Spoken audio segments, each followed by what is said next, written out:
Joints of upper limb. Joints of upper limb में हमारे पास सबसे पहले आता है स्टर्नोक्लेविकुलर जॉइंट।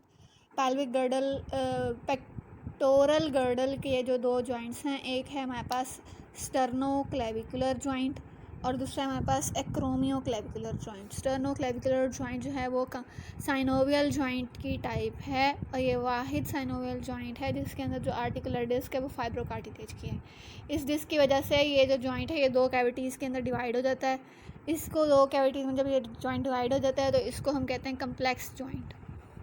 इसके अंदर क्या क्या चीज़ें इन्वॉल्व हैं? इसके अंदर हमारे पास क्लेविकुलर पार्ट ऑफ मैनेब्रम स्टर्ना है। मैनेब्रम स्टर्ना जो है स्टर्नम की अपर पार्ट को कहते हैं। उसके बाद हमारे पास फर्स्ट रिब और हमारे पास मीडियल एंड ऑफ क्लेविकल। ये है तीन चीज़ें हमारे पास इसके अंदर इन्वॉल्व हैं। इधर हमारे पास लिगामेंट्स, एक तो जॉइंट कैप्सूल होता है। जॉइंट कैप्सूल जो है वो हमारे ज्वाइन करता है मीडियल एंड ऑफ क्लेविकल को clavicular part of the manubrium sterni के साथ, और जो डिस्क है वो लेटरली लोकेटेड होती है इन द जॉइंट, और ये जॉइंट कैविटी को दो कैविटीज़ के अंदर डिवाइड कर देती है जिसकी वजह से इसको एक कम्प्लेक्स टाइप ऑफ जॉइंट कहते हैं। इसके अलावा दो लिगामेंट्स और भी होते हैं। एक जो है वो इंटरक्लेविकुलर लिगामेंट है जो कि दोनों क्लेविकल्स को ज्वाइन अप करता है, और दूसरा हमारे पास है कॉस्टोक्लेविकुलर लिगामेंट जो कि इंफीरियर पार्ट ऑफ क्लेविकल के ऊपर अटैच कर जाता है, रिब से लेकर इंफीरियर पार्ट ऑफ क्लेविकल के ऊपर जाके अटैच करता है रफ पार्ट पे, और ब्लेंड भी कर जाता है कैप्सूल ऑफ स्टर्नोक्लेविकुलर जॉइंट के साथ। इस जॉइंट की टाइप क्या है? ये जॉइंट जो है वो saddle type of synovial joint है। ब्लड सप्लाई जो इसको सप्लाई करती वे आर्टरी सप्लाई करती हैं उनका नाम है इंटरनल थोरेसिक और सप्रास्कैपुलर आर्टरीज। सप्रास्कैपुलर आर्टरी यहाँ पे स्कैपुला पे यहाँ से पास कर रही होती है सप्रास्कैपुलर नॉर्थ से। उसके बाद हमारे पास जो नर्व सप्लाई है वो इसको मीडियल सप्राक्लेविकुलर नर्व पास करती है जो कि यहाँ पे होगी। तीन सप्राक्लेविकुलर नर्व होते हैं, मीडियल, मिडल और लेटरल, जिनमें से मीडियल सप्राक्लेविकुलर नर्व जो है वो स्टर्नोक्लेविकुलर जॉइंट को नर्व सप्लाई करेगी। मूवमेंट क्या क्या हो सकती हैं इसके अंदर?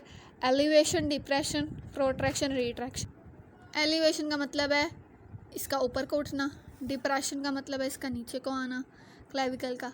उसके बाद हमारे पास प्रोट्रैक्शन और रिट्रैक्शन का मतलब है protraction mean movement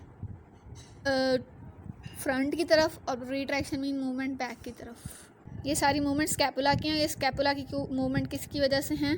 sternoclavicular joint की वजह से। इसके बाद हमारे पास एक्रोमियोक्लेविकुलर जॉइंट है। एक्रोमियोक्लेविकुलर जॉइंट जो है वो लेटरल एंड ऑफ क्लेविकल पे बनता है medial margin of acromion process के साथ। ये हमारे पास एक्रोमियोक्लेविकुलर जॉइंट है, लेटरल मार्जिन ऑफ क्लेविकल और medial margin of lateral and of clavicle and medial margin of acromion process के दरमियान में एक्रोमियोक्लेविकुलर जॉइंट बनता है। ये भी साइनोवियल जॉइंट की ही टाइप है। इसके अंदर भी फाइब्रो कार्टिलेज की डिस्क है। ब्लड सप्लाई की बात करें तो इसको suprascapular artery pass out blood supply करती है, और साथ में हमारे पास thoraco acromial artery blood supply करती है। नर्व सप्लाई जो है इसको लेटरल सप्राक्लेविकुलर नर्व पास करेगी क्योंकि यहाँ पे मीडियल है, फिर मिडल है और फिर लेटरल है, तो मीडियल इसको सप्लाई करेगी और लेटरल सप्राक्लेविकुलर नर्व जो है वो एक्रोमियोक्लेविकुलर जॉइंट को सप्लाई करेगी। इसकी मूवमेंट जो है वो शोल्डर की मूवमेंट वाली है। अब इसमें लिगामेंट्स कौन कौन से हैं? कोरैकोक्लेविकुलर लिगामेंट।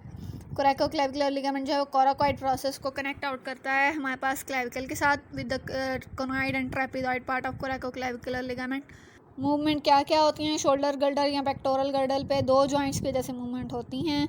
कौन कौन से? एक्रोमियोक्लेविकुलर, स्टर्नोक्लेविकल। इसके अंदर स्कैपुला की मूवमेंट एसोसिएटेड हो भी सकती हैं और नहीं भी हो सकती शोल्डर जॉइंट में। एक तो है हमारे पास एलिवेशन ऑफ स्कैपुला जो कि levator scapula, shrugging off shoulder भी जिसको हम कहते हैं, जो कि ट्रेपीजियस और लिवेटर स्कैपुला की वजह से होती है। उसके बाद हमारे पास आती है depression of scapula. Depression of scapula को ड्रूपिंग ऑफ शोल्डर भी कहते हैं। ड्रूपिंग ऑफ शोल्डर एक तो ग्रेविटी की वजह से है, दूसरा आर्जी तो इंसान में होनी ही चाहिए, और हमारे पास एक्टिव फाइबर जो है इसके अंदर सैरेटस एंटीरियर के लोअर फाइबर काम करते हैं डिप्रेशन में, और हमारे पास जो हैं पेक्टोरलिस माइनर काम करता है ड्रूपिंग ऑफ शोल्डर। इसके बाद हमारे पास प्रोट्रैक्शन ऑफ स्कैपुला है। प्रोट्रैक्शन ऑफ स्कैपुला जो है वो पुशिंग और पंचिंग मूवमेंट होती हैं। ये जो है सैरेटस एंटीरियर और पेक्टोरलिस माइनर के ज़रिए होती हैं। उसके बाद इसके अंदर मूवमेंट फॉरवर्ड मूवमेंट होती है लेटरल एंड की, और बैकवर्ड मूवमेंट होती है मीडियल एंड की।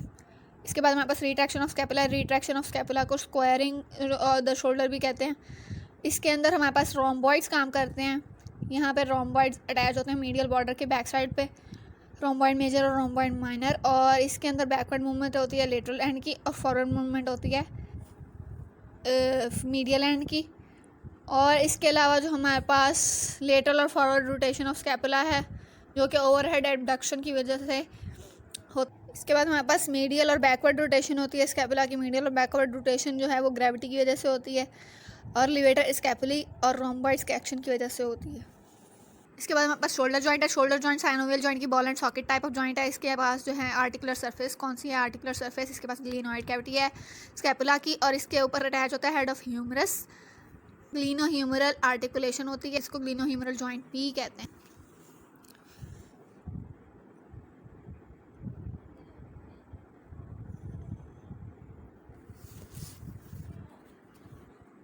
ये हमारे पास ग्लिनोइड कैविटी ऑफ स्कैपुला है, और ये हमारे पास हेड ऑफ ह्यूमरस है। ये आपस में एक दूसरे में फिट आउट होते हैं।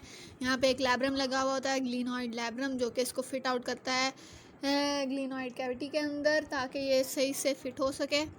इसकी डेप्थ को इंक्रीज़ कर देता है ग्लिनोइड लैब्रम, और यहाँ पे ग्लिनोह्यूमरल जॉइंट बनता है।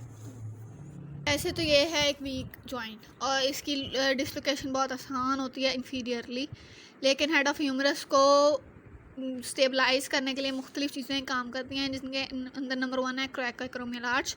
कोरेकोएक्रोमियल आर्च मस्क्यूलोक्यूटेनियस कफ, या जिसको हम रोटेटर कफ भी कहते हैं।